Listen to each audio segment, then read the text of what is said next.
Ketua Tim Penggerak PKK Kabupaten Hulu Sungai Tengah, Cherry Bayuni Bujang, ikuti peringatan Hari Kesatuan Gerak PKK ke-52 tahun 2024. Cherry mengapresiasi seluruh kader PKK yang sudah berjuang menjalankan 10 program pokok PKK. Bertempat di Pendopo Bupati, Ketua Tim Penggerak PKK Kabupaten Hulu Sungai Tengah, Cherry Bayuni Bujang, pimpin peringatan Hari Kesatuan Gerak PKK ke-52 tahun 2024.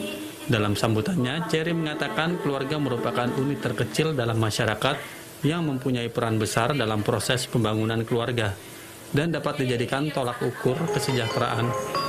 Ia mengapresiasi seluruh kader PKK dari tingkat desa hingga kabupaten yang berkontribusi aktif menjalankan 10 program pokok PKK.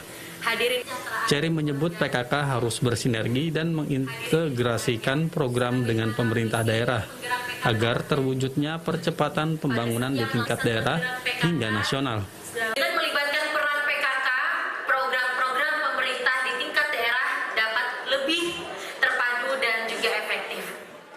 Kader PKK memiliki peran yang strategis dalam mendukung program kerja pemerintah, termasuk dalam bidang penghayatan dan pengamalan Pancasila, gotong royong, pangan, sandang, perumahan, pendidikan, kesehatan, kehidupan berkoperasi, kelestarian lingkungan hidup, dan juga perencanaan sehat.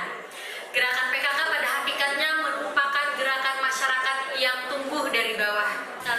Cherry menambahkan dengan terjalinnya sinergitas antara pemerintah dan PKK, diharapkan program-program yang sudah direncanakan dapat memberikan manfaat untuk masyarakat secara berkelanjutan. Peringatan Hari Kesatuan Gerak PKK ke-52 tahun 2024 di Kabupaten Hulu Sungai Tengah turut dimeriahkan dengan penampilan tari pelajar, kesenian madihin, dan penampilan pemenang lomba parade PKK. Ahmad Rizky, kontributor TVRI Kalimantan Selatan.